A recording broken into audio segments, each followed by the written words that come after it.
क्या है।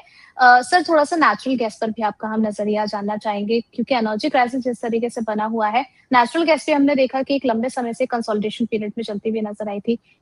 इस साल के लिए आपको कैसा लग रहा है नेचुरल गैस? देखिए, नेचुरल गैस के अंदर को मैंने एक कहानी आपके साथ में शेयर करी थी कि हर 4 साल में नेचुरल गैस के प्राइसेस शूट अप करते हैं और नए हाई की तरफ जाते जी। हैं। ये कहानी 2012 से स्टार्ट हुई है और उसके पहले की कहानी की मुझे चार्ट्स है नहीं मेरे पास में, तो उसकी पहले की कहानी नहीं पता मेरे को। लेकिन 2012 से अगर बात करूँ तो 2012, 2016, 2020, 2024, अब ये 2026 का टाइम आ रहा है जहाँ पे वापस आपको तेजी देखने को मिल रही है। तो 2024 जो था उसके अंदर लो बन चुका है, तो 2012 से सेम कहानी आपको रिपीट होते नजर आ रही है। तो 2026 का जो टाइम है, आपको यहाँ पे मुझे लग रहा है कि एक बहुत अच्छी खासी यहाँ पे आपको तेजी देखने को मिल सकती है। नेचुरल गैस के अंदर अभी सबसे बड़ी न्यूज चल रही है कि कतर में जो एक्सप्लोजन हुआ है वो जी। सीधा सीधा नेचुरल गैस के प्राइसेस को हिट कर रहा है। इसी वजह से वापस हमको तेजी देखने को मिली है। मुझे एक्सपेक्टेशन ये है कि कोई भी गिरावट आपको मिलती है 290 के आसपास तो बाय करके चल सकते हैं। 270 का यहाँ पे स्ट्रिक्टली स्टॉप लॉस मेंटेन करेंगे। 320 325 तक का टारगेट रहेगा। 325 के ऊपर अगर वीकली क्लोजिंग आ जाती है तो मुझे लगता है कि वापस एक अपसाइड रैली के लिए तैयार हो जाएगा। ओके, तो यहाँ पे सर अगर हम विंटर डिमांड्स को कंसीडर करते हुए चलते हैं, ऑल्दो पिछले बार का अगर डेटा देखते हैं तो बहुत ज्यादा अट्रैक्टिव नहीं था, लेकिन इस बार की अगर हम विंटर डिमांड की बात करें तो आपको मैक्सिमम टारगेट्स नेचुरल गैस के अंदर क्या लग रहे हैं?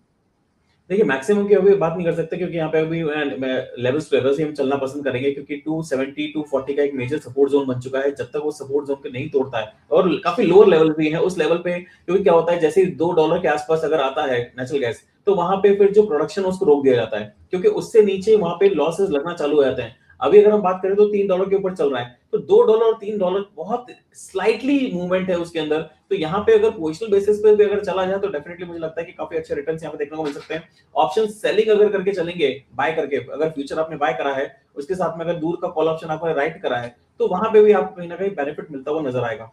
नेचुरल गैस एक ऐसी कमोडिटी है जो थोड़ा सा, गर्मी का सीजन है तो गर्मी में हो सकता है कि थोड़ा सा आपको स्लगिशनेस देखने को मिले, लेकिन वॉर कितनी एक्सटेंस हो सकती है, कितनी वहां पे नुकसान हो सकता है। कतर का जो ऑयल गैस जो प्लांट है उसके अंदर काफी नुकसान होने की उम्मीद जताई जा रही है। अभी वो किस कंडीशन में है, अगर और ज्यादा वहां पे कंडीशन खराब होती है तो डेफिनेटली असर पड़ेगा ग्लोबल सप्लाई पे, क्योंकि सबसे बड़ा प्लांट कतर में ही है। तो अगर ये सारी जी। सिचुएशंस होती है तो नेचुरल गैस प्राइसेस हमको शूट अप करते हुए नजर आएंगे।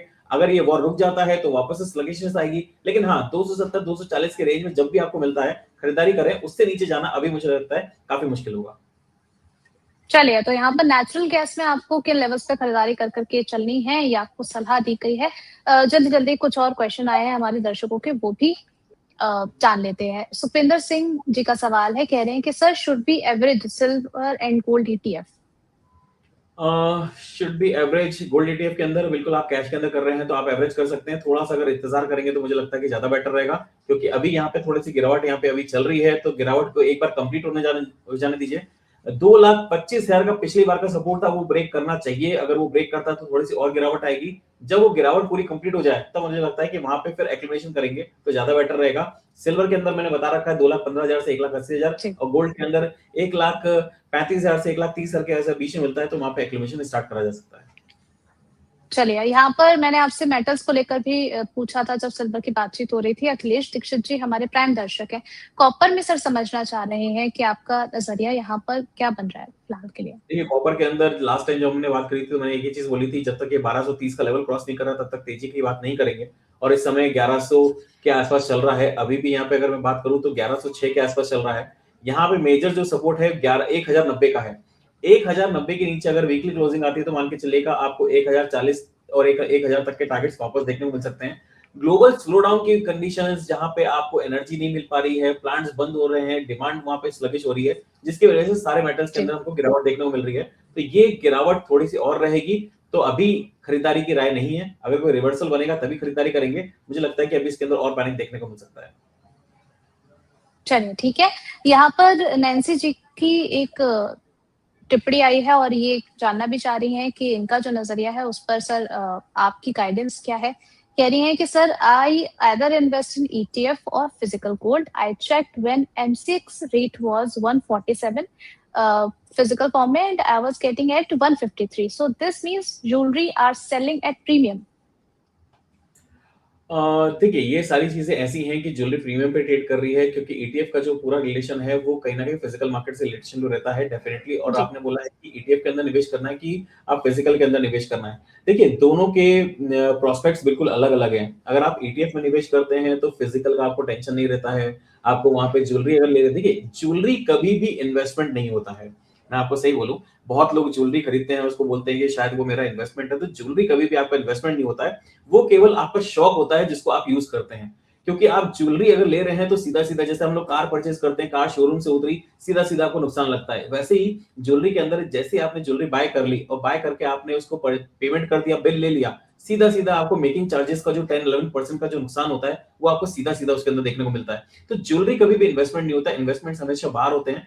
कॉइन्स होते हैं जो आप डायरेक्टली मार्केट से परचेज़ कर सकते हैं। उसको आप अगर सेल करेंगे तो कभी आपको दर्द नहीं होगा। क्योंकि वो आपने इन्वेस्टमेंट पर्पस से लिया था। लेकिन ज्वेलरी होती है, वो जितनी भी फीमेल्स होती हैं, उनके लिए बिल्कुल एक बहुत इमोशनल अटैचमेंट होता है उस अपनी ज्वेलरी से। उसको बेचना मतलब वो एक बहुत ही खराब कंडीशंस होती है जब उसको कोई बेचने की बात करता है। तो ज्वेलरी अगर आप इन्वेस्टमेंट कर रहे हैं तो प्योरली गोल्ड एंड सिल्वर में करें, फिजिकल में करें। फिजिकल में अगर कर रहे हैं तो आपको होल्डिंग रखनी पड़ेगी, लॉकर्स में रखना पड़ेगा, वो सारी चीजें हैं। अगर आप ईटीएफ में कर रहे हैं तो डेफिनेटली वहां पे सिर्फ ब्रोकरेज लगती है और ब्रोकरेज के साथ में आप बहुत सारी चीजें आपकी सेफ हो जाती हैं। दोनों मेथड अलग नहीं है, दोनों मेथड में कोई इतना प्रॉब्लमेटिक सिचुएशन नहीं है। प्रॉफिट जो रेशियो है मार्केट में, कभी फिजिकल मार्केट कभी प्रीमियम पे चलेगा, कभी डिस्काउंट पे चलेगा। ये मार्केट का पार्ट एंड पार्सल है। आपको निवेश करना है, आप ईटीएफ के अंदर निवेश करेंगे तो आपको फिजिकल एसेट नहीं है, पेपर एसेट है, तो वहां पे आप निवेश करके चल सकते हैं। बैक एंड पे सारी चीजें जो चल रही है वो बात अलग है। बैक एंड पे वो फिजिकल एसेट के हिसाब से वो आपके होल्डिंग रख रहे हैं, वो सारी चीजें कर रहे हैं, वो एक अलग हो जाता है। लेकिन अगर आप फिजिकल रख रहे हैं उसमें भी कोई प्रॉब्लम नहीं है, आप ईटीएफ में कर रहे हैं उसमें भी कोई प्रॉब्लम नहीं है। प्रीमियम्स का जो अप एंड डाउन है ये मार्केट के ऊपर डिपेंड करता है, कभी-कभी हो सकता है कि डिस्काउंट में भी चले, तो ये सारी कंडीशंस भी आपको इसमें मिल सकती हैं।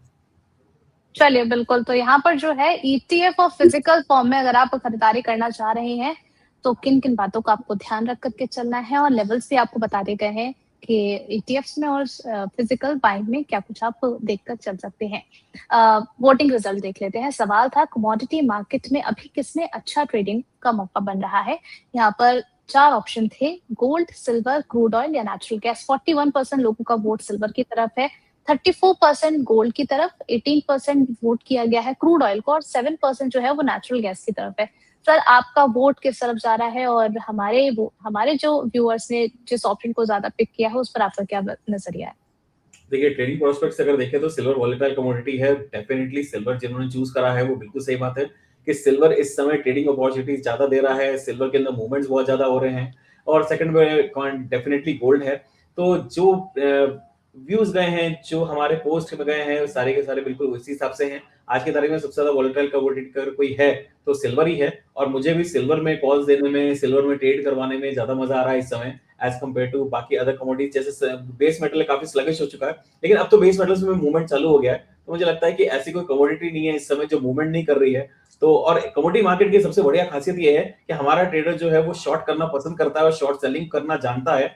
तो कमोडिटीज के अंदर जी। तो बिल्कुल डेफिनेटली, चाहे गोल्ड हो, चाहे सिल्वर हो, चाहे कॉपर हो, चाहे क्रूड हो, सभी में बहुत अच्छे मोमेंटम मिल रहे हैं। और लगता है कि आने वाले टाइम में अभी जिस तरह से कमोडिटीज मार्केट अब फ्लो में आ रहा है, पहले 2011 में आया था, उसके बाद वापस से ठंडा पड़ गया था, लेकिन इस बार जो चार्म बढ़ा है कमोडिटी मार्केट का, मुझे लगता है ये काफी लंबा रहने वाला है। चलिए ठीक है, यहाँ पर जो है सर ने भी अपना ओपिनियन आप लोगों के साथ शेयर किया है कि आप लोगों ने जिन-जिन ऑप्शंस को पिक किया है, क्या कुछ स्ट्रैटेजी उनके पीछे बन रही है। Thank you so much Ankit sir हमारे